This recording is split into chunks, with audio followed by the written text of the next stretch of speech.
Então só lhes resta uma rigorosa purgação nas zonas astralinas, ou a prática de sublimes virtudes, num hercúleo esforço para mobilizar as forças angélicas.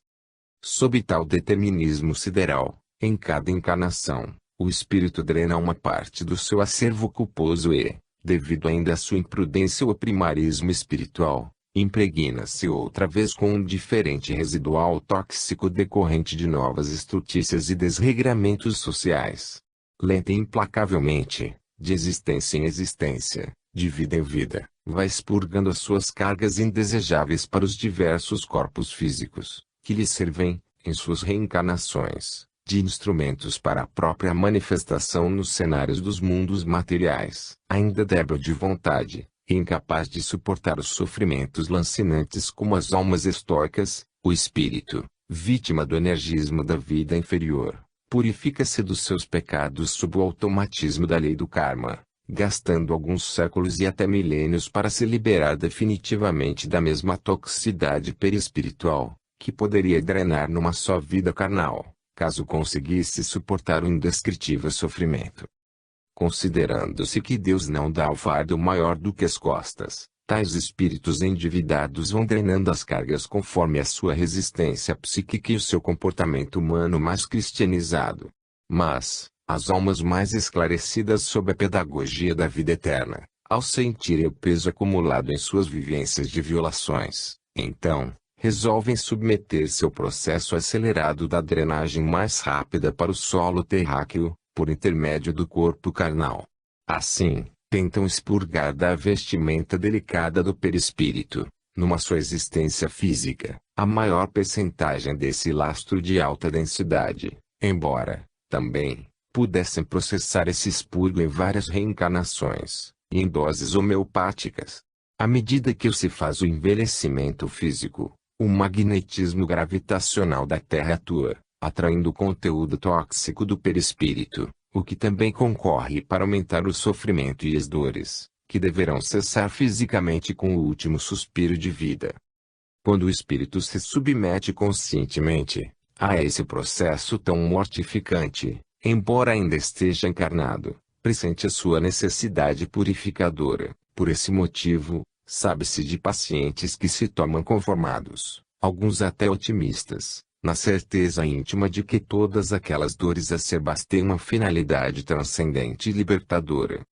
Todavia, à medida que se concentram energias purificadoras, a ação da luz divina vai fazendo fluir, cada vez mais intensa, o residual para a periferia, desintegrando miasmas, vírus, toxinas, ultravírus, formas mentais que freiam a sublime atividade perispiritual. Enquanto o perispírito vai se liberando de sua carga virulenta, o desencarnado principia a sentir fluidos balsâmicos envolvendo numa sensação de conforto. Só, então, ele começa a compreender a felicidade de ter recusado o recurso derradeiro da eutanásia, e entende o porquê de tanto sofrimento. Bem diz a prova redentora, ao deixar seus males na intimidade silenciosa do túmulo. Pergunta: qual a conduta mais própria que devemos manter diante de nossos familiares acometidos de padecimentos dolorosos, males incuráveis, sem qualquer possibilidade de alívio? Ramatiz: a prece em favor do enfermo ainda é o recurso balsâmico mais aconselhável e benfeitor, pois, além de envolvê-lo sob um manto de vibrações sedativas, ainda o ajuda a suportar, corajosamente, seu estado mórbido. É o socorro psíquico capaz de aquietar a alma em dolorosa agonia e prestes a abandonar o mundo físico, porque a oração fervorosa não só produz clareiras de luz no ambiente, como facilita a interferência auxiliadora dos bons espíritos. É um banho vibratório, refrescante, acalmando o espírito do doente e ajudando-o a partir em paz para o mundo astral. Inclusive, proporciona o ensejo de vislumbrar mais cedo os familiares e amigos que o esperam nas portas do além-túmulo. Diante da morte do corpo carnal, ajuda o espírito eterno a libertar-se suavemente dos laços físicos. O desespero diante da separação física é inevitável. Os gritos e as revoltas íntimas dos familiares inconformados jamais impedem o desenlace já previsto pela implacabilidade da lei. Assim, Enquanto a prece traça fronteiras vibratórias na defesa fluídica e serve de auxílio psíquico, o agonizante pode desligar-se do casulo de carne, lembrando a ave que alça o seu voo, fugindo do solo em busca da amplidão livre do céu. Pergunta: afirma-se que a oração dos vivos, junto aos moribundos, pode, mesmo, ajudar aos próprios técnicos ou espíritos desencarnados. É exato? Ramatiz: realmente, os espíritos técnicos e assistentes de desencarnações, quando auxiliados pela prece, conseguem reduzir grandemente a cota de sofrimentos dos agonizantes, agravada pelos laços enfermiços dos familiares e amigos, bem como ajudam o expurgo final. As vibrações dinâmicas da oração ajudam a dissolver esses fluidos imantadores da mente dos familiares desesperados, e ainda ignorantes da realidade espiritual. Caso seja mesmo conveniente prolongar por mais tempo a vida do moribundo, proporcionando-lhe drenagem de maior lastro de toxinas e acentuando a purificação perispiritual, isso ainda é mais fácil num ambiente calmo e energizado, positivamente, pelo poder sublime da prece. O certo é que as angústias e a atitude inconformada dos amigos e familiares, na hora da desencarnação, produzem forças negativas, dificultando ainda mais a libertação espiritual. Pergunta: ainda gostaríamos de mais algumas palavras que nos esclareçam sobre o efeito sedativo e proveitoso da oração na hora constrangedora da morte. Seria possível? Ramatiz: a oração aquieta a alma e eleva o seu padrão vibratório, porquanto o instinto animal é superado pela sintonia do espírito aos planos mais elevados. Ela promove um estado de serenidade íntima, que ainda mais se engrandece e se dinamiza, ao se conjugar com as vibrações de outras almas ligadas pelos mesmos propósitos espirituais. Embalada pela prece, a alma do moribundo recompõe-se e desvencilha-se mais cedo dos laços que a ligam aos centros vitais do corpo físico. Aliás, é muito comum os desencarnados, mais tarde, lamentarem-se dos dramas assistidos e vividos junto ao seu leito de morte. Comumente, sentem-se bastante vexados, quando, devido à proverbial ignorância humana terrícola sobre a vida espiritual, tiveram um comportamento infantil e de imenso pavor na hora de a alma abandonar o seu uniforme carnal no educandário da terra.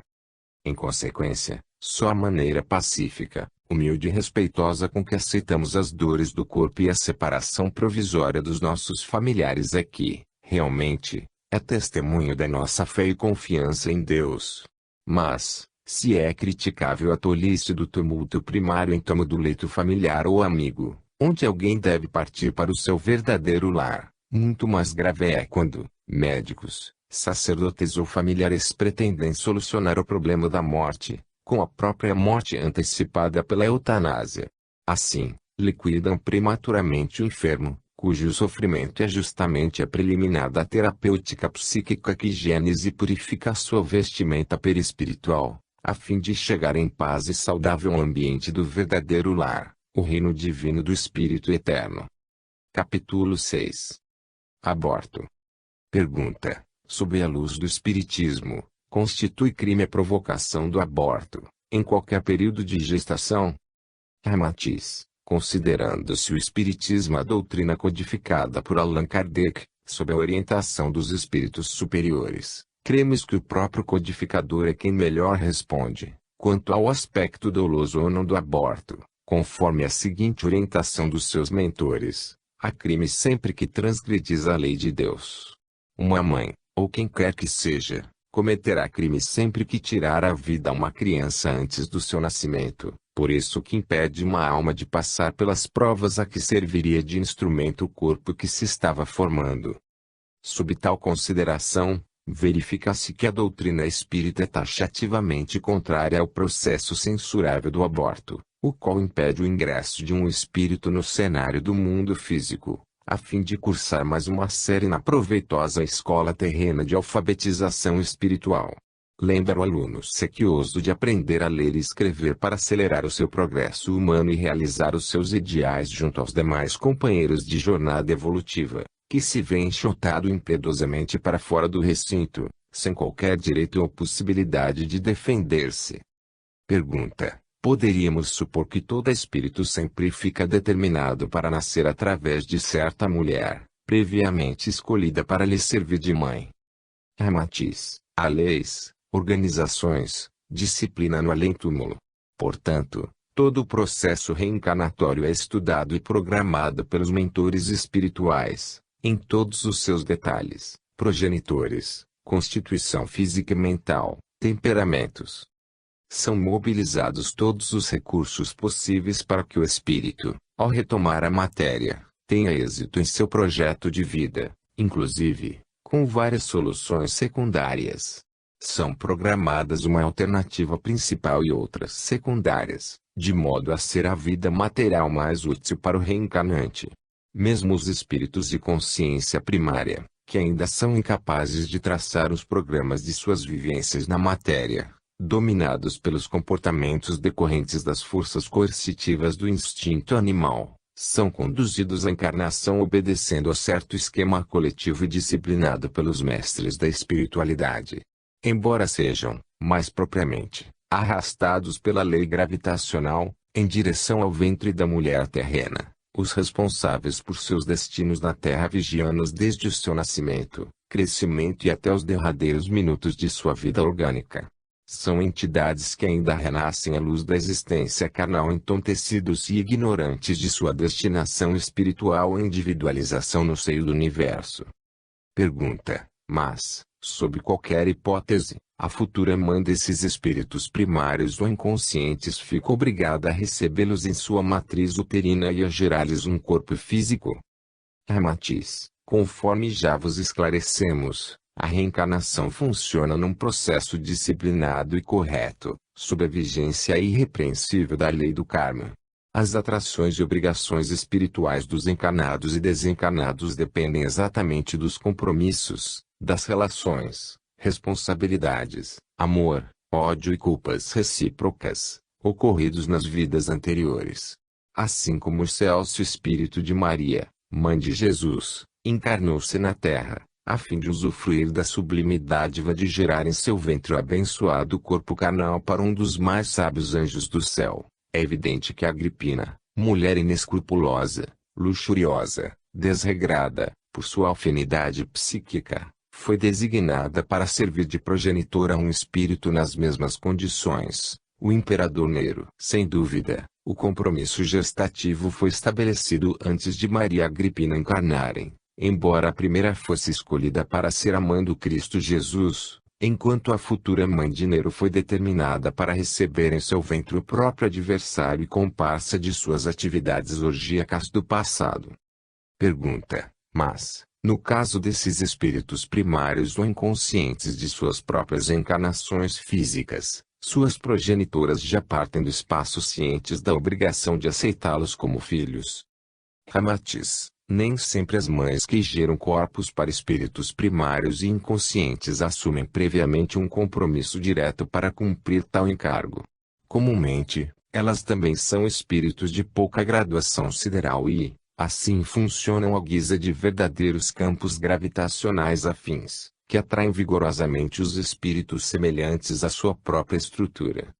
Hoje, a ciência admite existirem as forças gravitacionais, eletromagnéticas e as nucleares forte e fraca, mantendo os astros em equilíbrio, a estabilidade das substâncias químicas e da matéria densa, e também regem a atração eletromagnética ou gravitacional entre mães e filhos, pessoas e grupos, as quais poderíamos denominar de psicomagnéticas, mais fortes entre os espíritos das escalas evolutivas mais baixas. Mas além dessa atração, que funciona sob os impulsos da afinidade recíproca espiritual, também há espíritos abnegados, que aceitam a tarefa sacrificial e educativa de gerar corpos físicos para entidades primárias e até indesejáveis.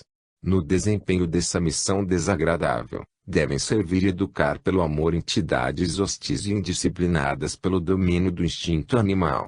Nesse caso, o espírito da mãe heroína desperta e desenvolve virtudes excelsas, melhorando o seu investimento na conta bancária divina. Sem dúvida, trata-se de tarefa estoica e difícil, porém, sob a própria lei do amor, psicoeletromagnetismo, A criatura que ajuda o próximo, ajuda-se a si mesma.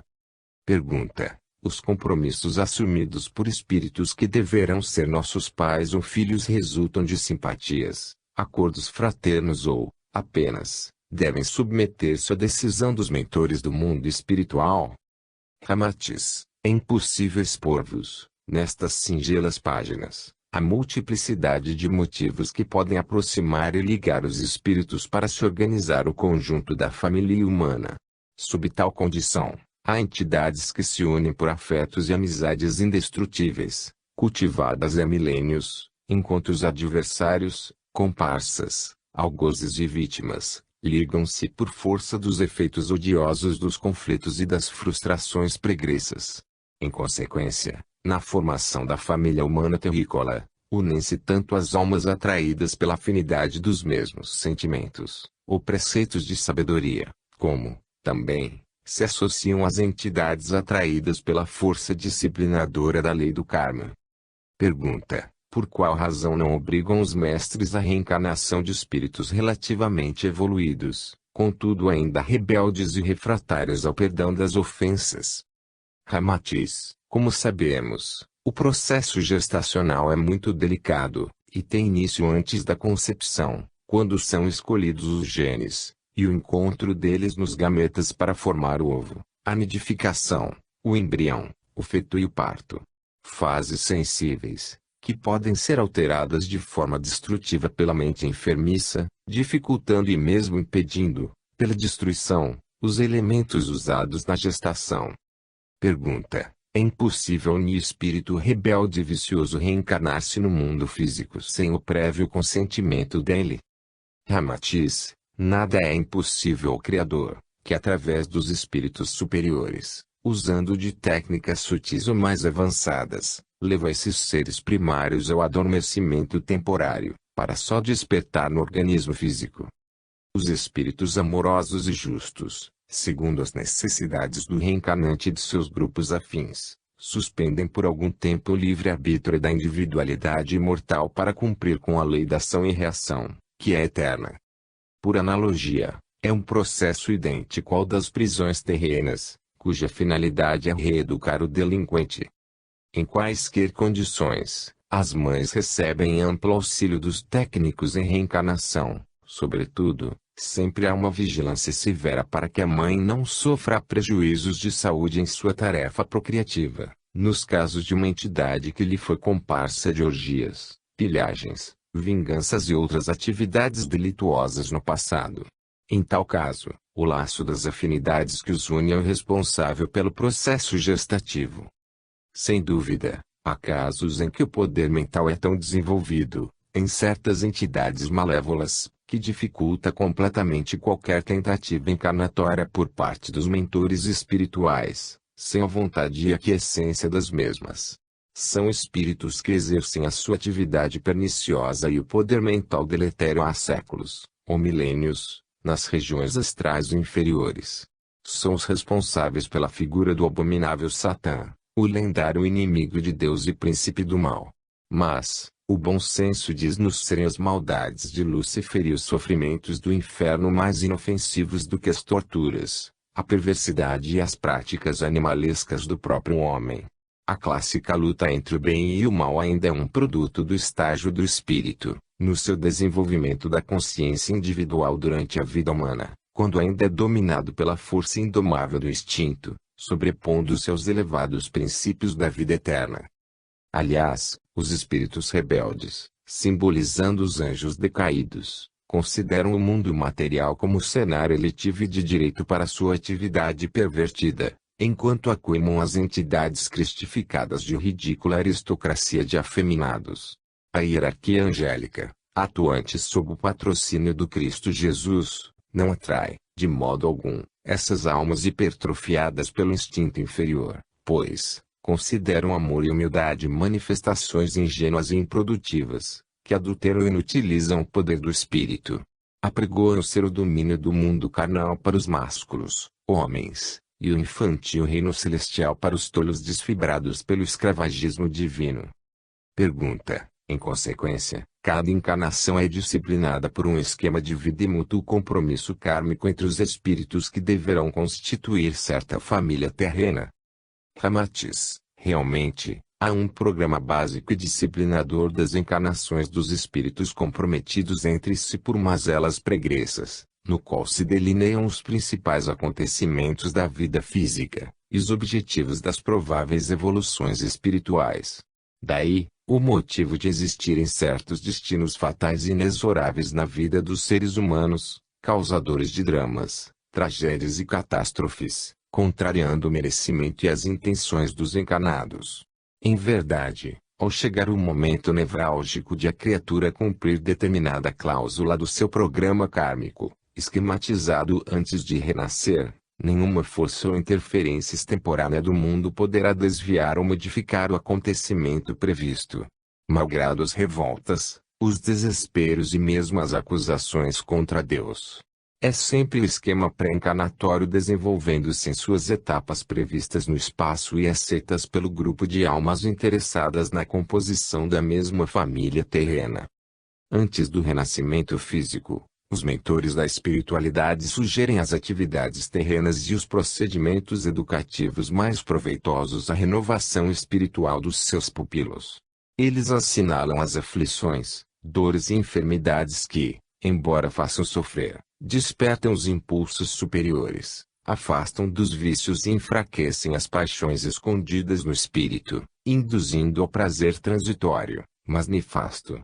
Ninguém se diploma para a angelitude antes de sua iniciação através da porta estreita das vicissitudes, dores, mortificações e desilusões da vida física, porquanto o espírito do homem encama-se como escravo da carne e, paradoxalmente, deve aprender a libertar-se conscientemente desse mesmo jugo indesejável. Pergunta: existem pessoas incrédulas que ironizam esse cuidadoso planejamento de se disciplinar os espíritos em suas encarnações terrenas. São homens descrentes do mundo espiritual, e julgam a vida física um produto de incessante adaptação por atividades ocasionais, decorrentes, simplesmente, de etapas e fatores produzidos por uma causa inicial, mas sem qualquer base inteligente. Que dizeis? Ramatiz: a ciência é hoje experimental, seguindo modelos próprios, e tudo aquilo que não pode ser medido e repetido inúmeras vezes não fará parte de seu acervo. Ela deixa para a filosofia a razão de ser e a causa primeira de todas as coisas. Porém, há um cientismo positivista, que simplesmente não considera os chamados mistérios da alma e, juntamente com os ateus materialistas, critica e ironiza os crentes pelo seu preguiçismo inconsequente, gerador de um modo de vida conformista com a miséria em que vivem, na crença de serem os futuros habitantes do céu, para isso bastando-lhes cumprir as ordens de seus guias terrenos religiosos, padres, pastores, médiuns, mestres, e toda uma falange de cegos a guiarem outros cegos. A ciência é um dos caminhos para chegar ao próprio Criador, pela razão. Ela é neutra em sua essência. Os cientistas é que ora são monistas, panteístas, teístas, deístas ou materialistas ateus. É necessário não misturarmos as causas com os efeitos. Pergunta: poderias informar-nos como os espíritos mentores e responsáveis pelas encarnações terrenas esquematizam a composição de uma nova família na Terra?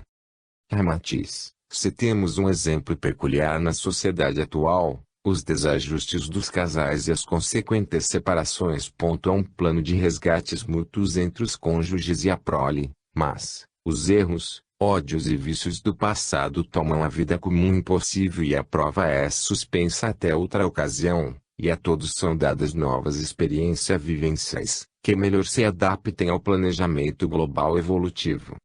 De um modo geral, há todo um esforço nos projetos para que as reencarnações não venham a requerer modificações e ajustes extemporâneos, após o nascimento físico das entidades reunidas num mesmo programa de vida física, consanguíneo.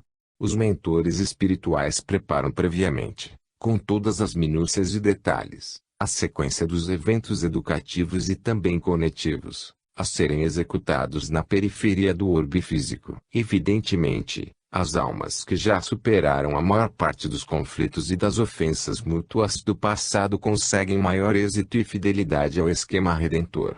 Assim, velhos inimigos ainda separados por sucessivos conflitos espirituais, mutuamente responsáveis por dramas e tragédias consequentes às desforras e vinganças pessoais, quando se decidem a sua renovação íntima, cursam a existência de um modo mais salutar, com um comportamento mais pacífico, proveitoso e de recíproco esclarecimento.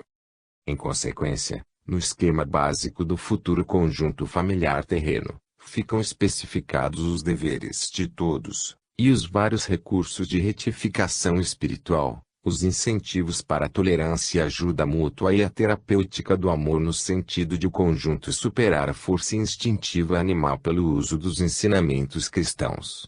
Ajustam-se para o progresso da vivência educativa. Os esforços dos mentores são no sentido de eliminar as querelas encarnatórias, substituir a brutalidade pela gentileza, a irascibilidade pela tolerância, a frieza da indiferença pelo calor da ajuda, e a desforra pelo perdão, proporcionando o cumprimento da lei do amor. Assim, unem-se figadais inimigos de muitas encarnações passadas, antigos sócios de várias atividades humanas, entrelaçados pelo ódio de faltas cometidas pelo excesso de avareza ou egolatria, políticos ambiciosos, cruéis e vingativos, mulheres traídas pelos esposos libidinosos, ou esposos feridos no seu mais sincero afeto por companheiras feceninas. Escravos e algozes, assassinos e vítimas, comparsas de pilhagens e piratarias perversas fazem uma pausa para a reconciliação no mundo espiritual, antes de partirem para a carne, aguardando a esperança de se ajustarem fraternalmente num mesmo esquema encarnatório. São cientificados de ser a senda definitiva para a angelitude e o culto incondicional do amor, ensinado e vivido pelo Cristo. As almas candidatas à formação de uma nova família, na Terra, então, fazem 1000 promessas e alimentam 1000 sonhos esperançosos de uma vida fraterna entre a parentela carnal.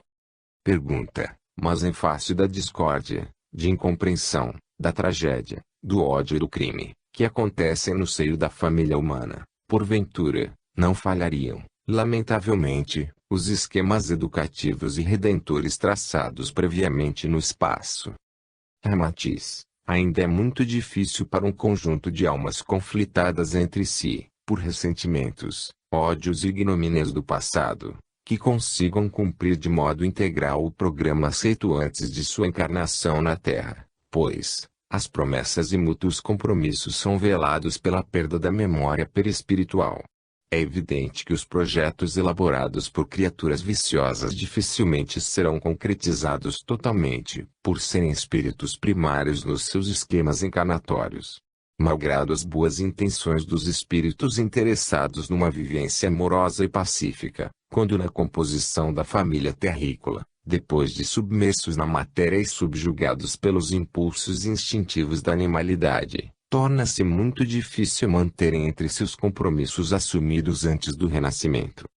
O homem terrícola ainda está sob o jugo de sua personalidade egoísta e orgulhosa, é fortemente influenciado pelo instinto animal, e termina por esquecer as promessas de tolerância e perdão aos seus adversários do passado. Dominado pelo personalismo, cômodo e egocêntrico, é incapaz de qualquer sacrifício ou concessão ao próximo. Os sentimentos negativos vitalizados e a vigorosa tendência de ter e não de ser transformam os bons propósitos espirituais em reações mesquinhas, frustrando as boas intenções e iniciativas sadias. Cria-se uma defesa mútua, proporcionando um não ceder, fazendo de cada criatura um ser vigilante, em incessante estado de defesa, pressentindo subjetivamente os adversários pregressos sob o consanguíneo traje carnal.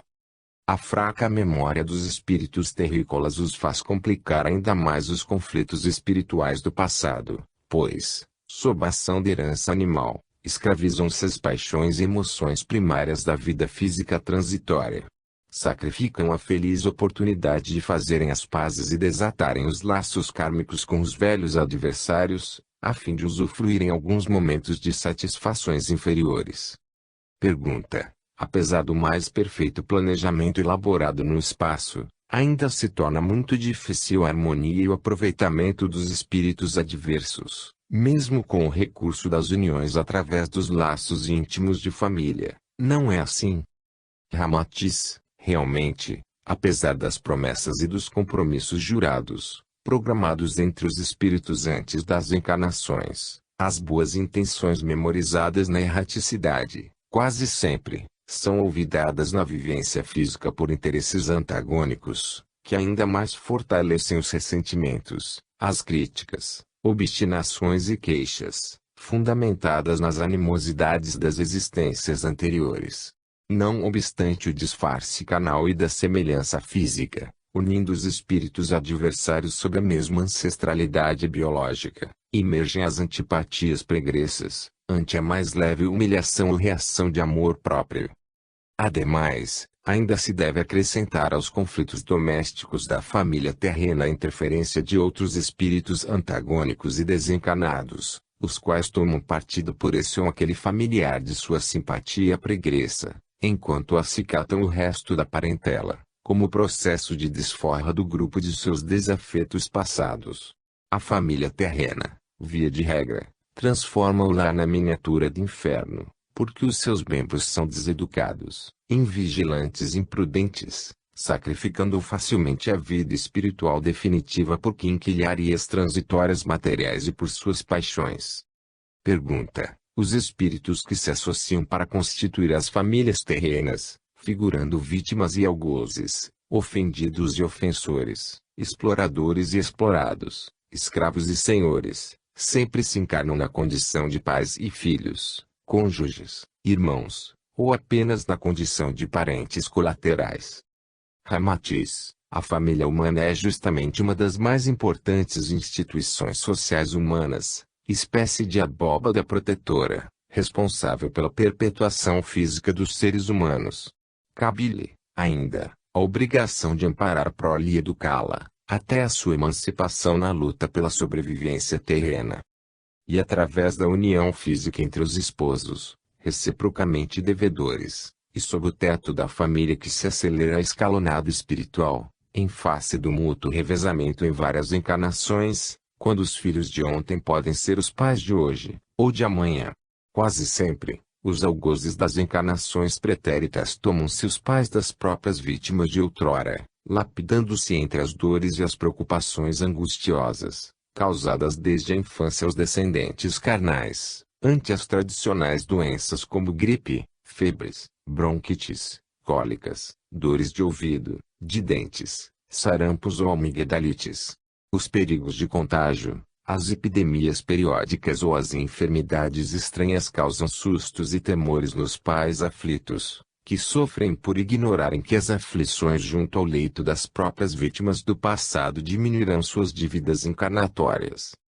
Graças à sabedoria das leis eternas, apagando as lembranças do passado, os culpados de ontem terminam vinculados às suas vítimas, sentindo no imo da alma todas as agonias que elas enfrentam na existência, aprendendo a sublime lição de amar e servir.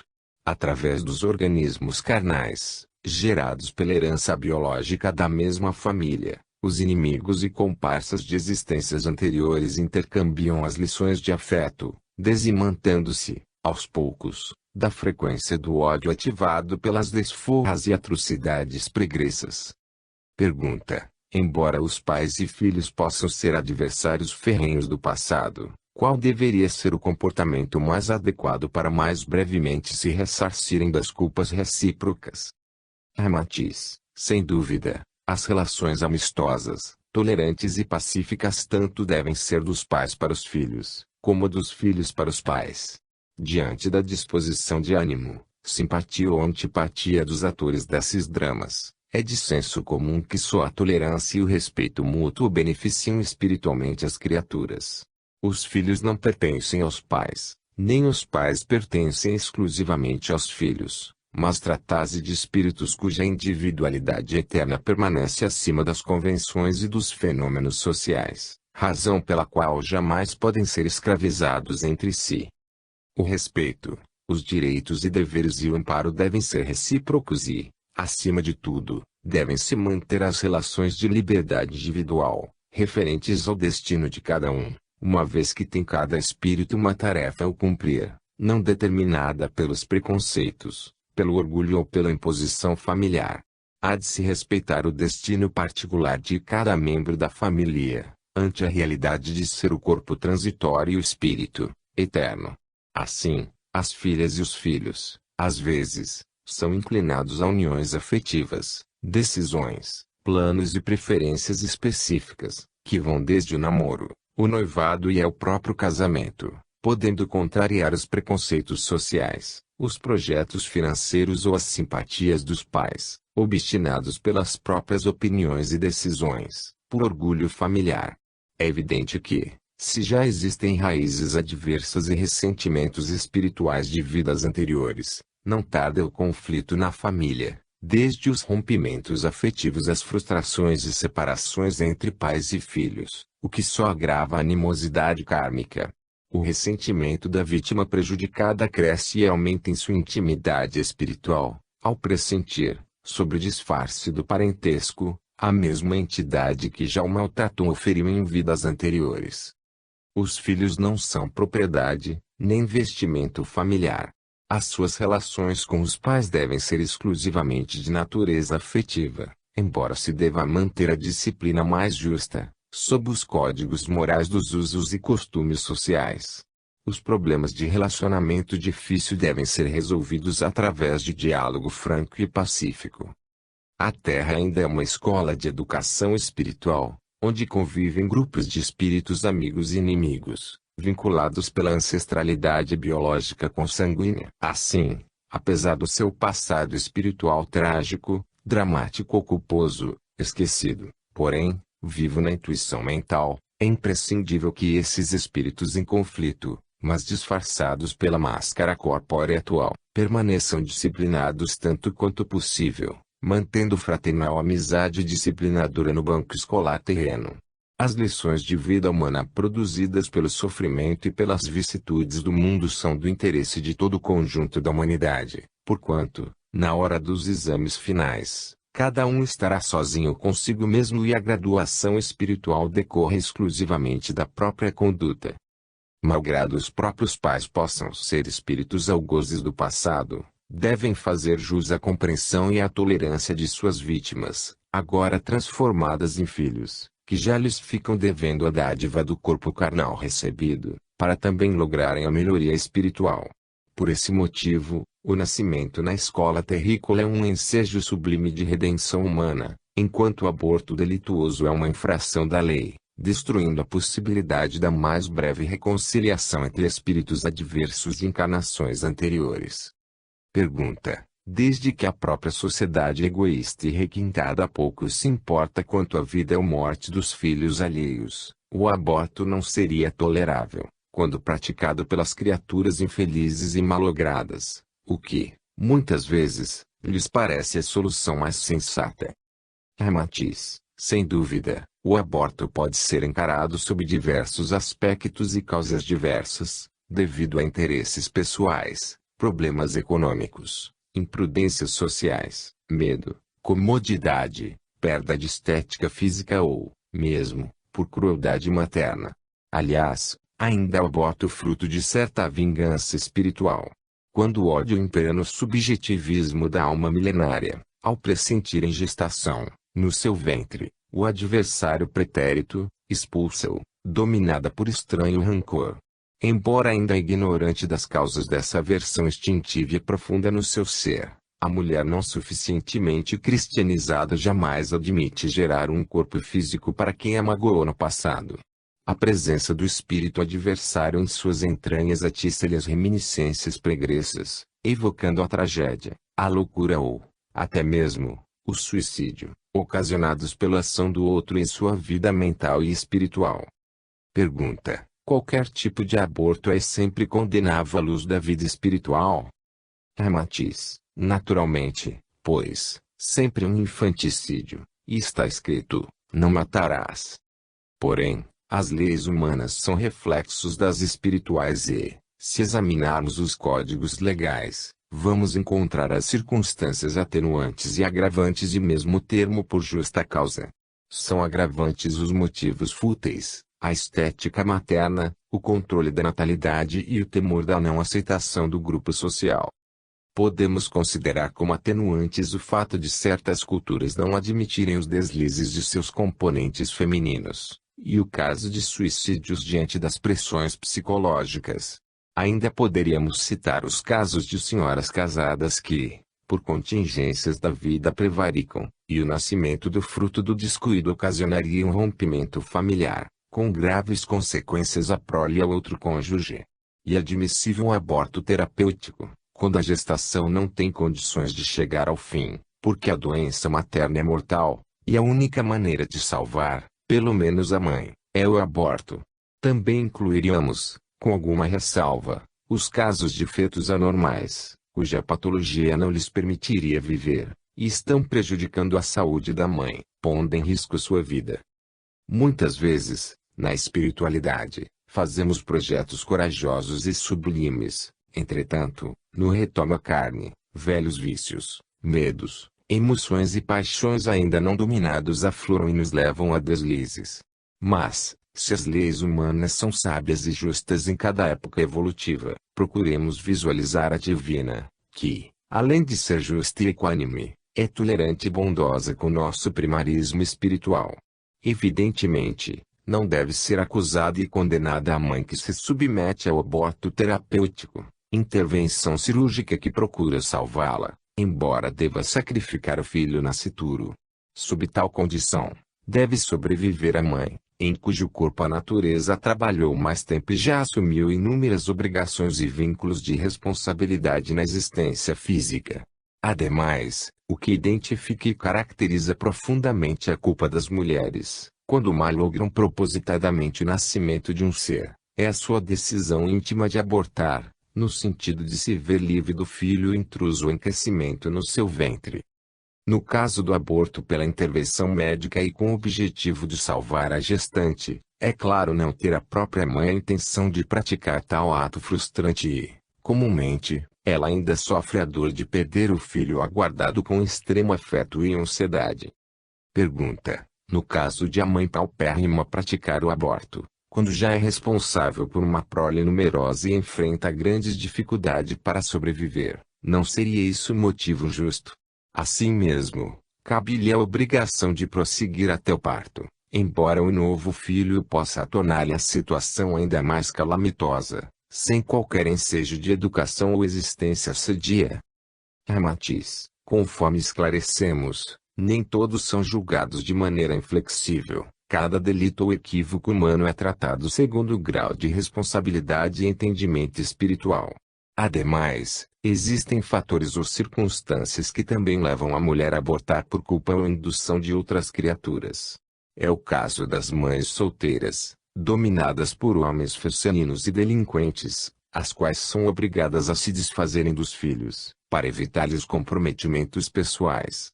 Mas, como pagarão até o último ceitil os débitos da economia do mecanismo da vida, os responsáveis pela coação abortiva também deverão enfrentar o julgamento agravado pelo prejuízo a dois espíritos, mãe e filho.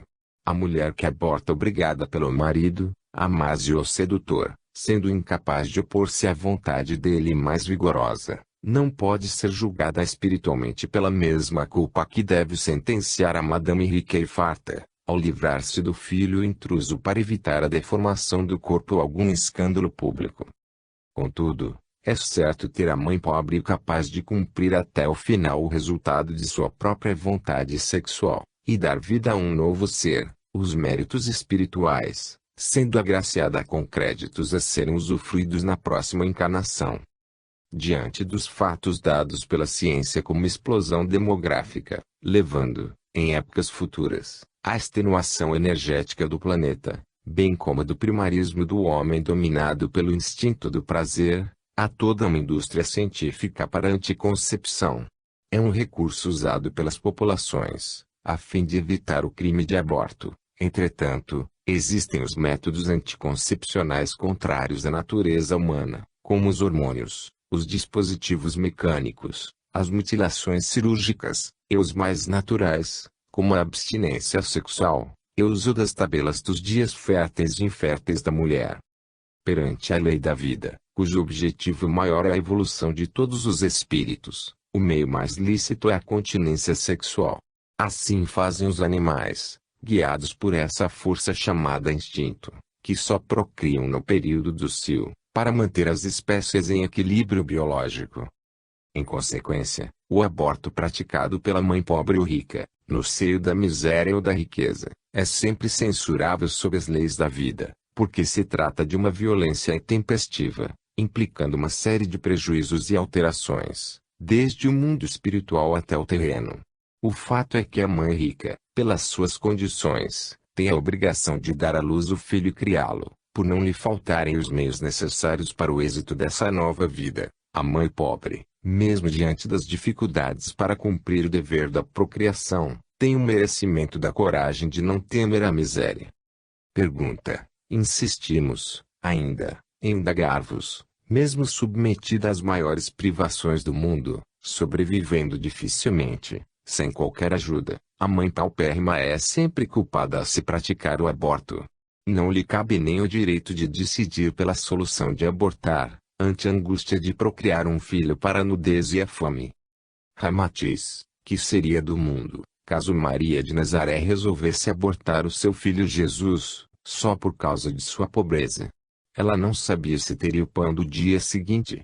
Quantos artistas sublimes da música, da pintura e da escultura, ou servidores da ciência humana, teriam deixado de existir, não trazendo aos sentidos humanos a beleza da cor, a harmonia dos acordes ou a estesia da forma, caso suas progenitoras indigentes os tivessem abortado pelo medo da miséria?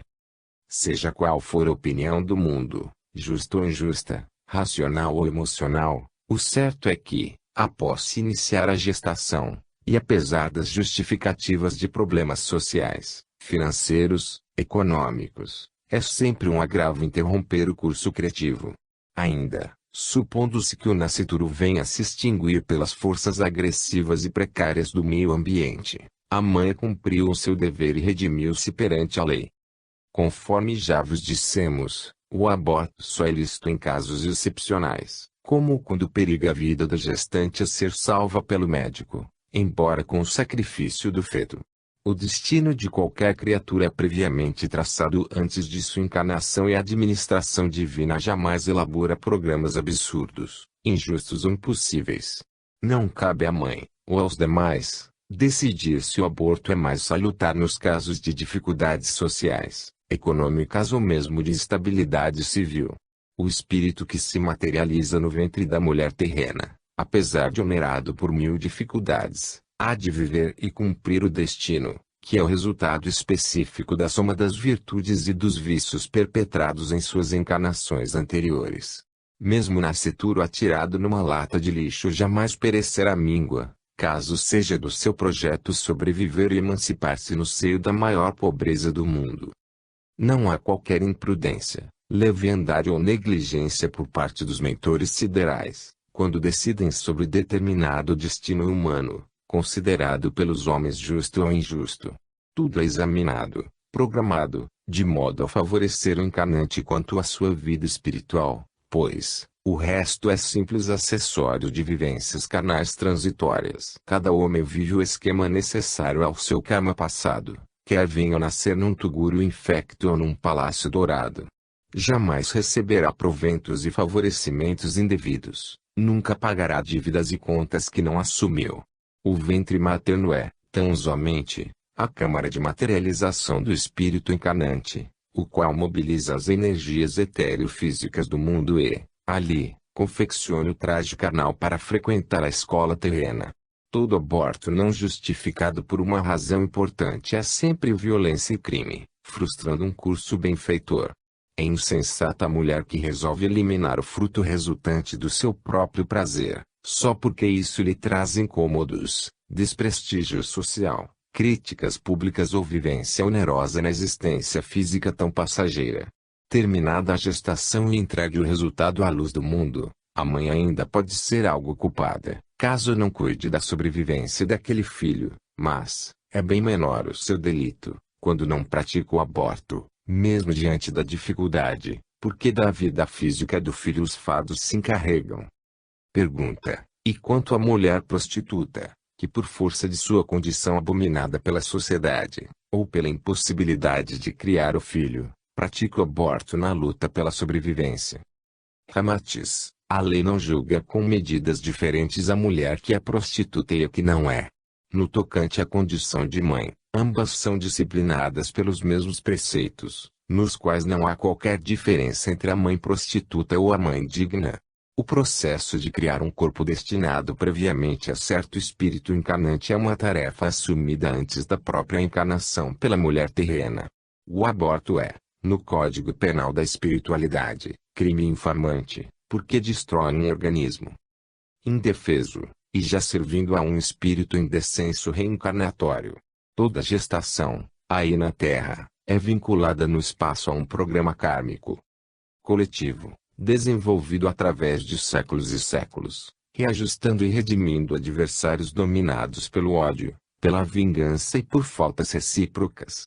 Em consequência, o aborto é um imprevisto, alterando todo o programa de um grupo, pois, além de expulsar do organismo físico, o espírito enquadrado num plano redentor na carne, também frustra o trabalho de centenas de almas submetidas ao mesmo processo encarnatório. Em face das reduzidas oportunidades de reencarnações para os espíritos aflitos, precisando pagar seus débitos, para eles, pouco importa se renascerem no mundo físico através de mãe milionária e de elevada condição social, de mãe paupérrima com dificuldade de sobrevivência ou, mesmo, por intermédio do ventre materno de uma prostituta. Quem necessita urgentemente de um traje protetor para cumprir suas tarefas nos ambientes terrenos pouco se importa com a marca e a qualidade da vestimenta, mas aflige-se para envergar, o mais cedo possível, o agasalho capaz de aliviar a sua terrível necessidade espiritual. Porém, toda prostituta que se submete ao processo gestatório até o seu término se redime, em parte, de sua imperfeição diante da sociedade. Entre a mãe rica, sofisticada e epicurística, a praticar o aborto por motivos sociais ou por vaidade pessoal, e a prostituta que, com as dificuldades da vida libertina, cumpre a sua gravidez, a vida maior coroa a infeliz moradora do prostíbulo com o galardão da glória maternal. No entanto, a mãe rica abortadeira ainda terá de expiar a sua falta contra a criação, enfrentando, em próxima existência, o destino infeliz de também negociar a sua própria carne para viver. Pergunta: muitas pessoas são defensoras do aborto, alegando não existir, nos primeiros meses de gestação, uma vida organizada. Logo, se não existe uma vida disciplinada ou superior no ventre da mulher, não é delito a prática do aborto. Afirmam que, só depois de nascer a criança, há o aparecimento de uma personalidade para, depois, se desenvolver no decorrer da própria existência. Que dizeis? Ramatiz: nenhum julgamento científico, ou dos entendidos, pode ser levado a sério, caso seu autor desconheça essas três premissas fundamentais: vida imortal, lei do karma e reencarnação. Qualquer opinião sem o conhecimento da vida real da individualidade imortal é absolutamente falsa, incoerente e sem fundamento plausível. Mesmo o dogma católico de que a alma do homem só se incorpora no corpo carnal na hora do nascimento é falho, porquanto existe vida e não se justifica o aborto do nascituro. Seria absurdo o fato de se gerar uma vestimenta de carne para uma alma, sem que ela mesma escolha o tipo da fazenda. Portanto, se a alma existe mesmo antes da formação do corpo carnal, obviamente, esse organismo é produto de um plano, ou esquema antecipado, no qual a futura mãe já está comprometida, e será culpada por fugir à responsabilidade de criá-lo. Mas, a realidade espiritual ainda é bem mais severa, porque o corpo carnal do homem não é simplesmente o traje físico, envergado pelo espírito para manifestar-se no mundo material, é a materialização de si mesmo, traço por traço, célula por célula, órgão por órgão. O organismo físico, em consequência, é o traje vivo, em progressiva materialização no orbe terráqueo, dentro do ventre da mulher. Reafirmamos ser o aborto provocado causador de lesões profundas, traição, irresponsabilidade ou crime de espírito da mãe, a qual partiu do espaço prontificando-se a cumprir essa tarefa, a fim de resgatar suas culpas passadas e auxiliar o espírito encarnante no seu retorno à vida física. Não há justificativa para se liberar o aborto, sob a alegação de não existir vida superior ou individualidade nos primeiros meses de gestação. O feto, em incessante transformação, é, na verdade, o próprio espírito a se plasmar na figura do sublinhado homem terrícola. Não se trata de justificar as condições fetais, mas a interrupção de uma vida planejada e ativada desde o além, para se manifestar na forma de um ser, à superfície do mundo físico que, tanto poderá ser um flagelo, como um benfeitor da humanidade. Pergunta: qual é a mais grave repercussão do aborto no mundo espiritual? Ramatiz: sem dúvida, é a violência, a perda de tempo e energia desperdiçada num projeto cuidadosamente elaborado para um espírito materializar-se na Terra e ressarcir-se das culpas passadas, cujo remorso aflige constantemente na vida astral. É impossível, para o homem encarnado, avaliar o sofrimento e o desespero da alma, quando a mãe lhe destrói o organismo carnal, destinado a servir-lhe de instrumento apropriado para se livrar mais breve dos seus desvios pregressos.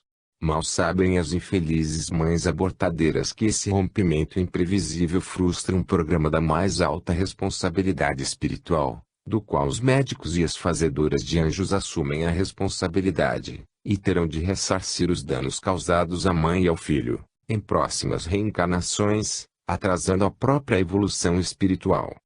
Vide o capítulo Os Charcos de Fluidos Nocivos no Astral Inferior, da obra Vida Além da Sepultura, de Ramatiz, onde se descreve a terrível situação dos responsáveis pelo aborto, considerados os inimigos da vida, além das deformações ideoplásticas que, depois, os materializam na Terra, compondo uma das repulsivas faunas teratológicas.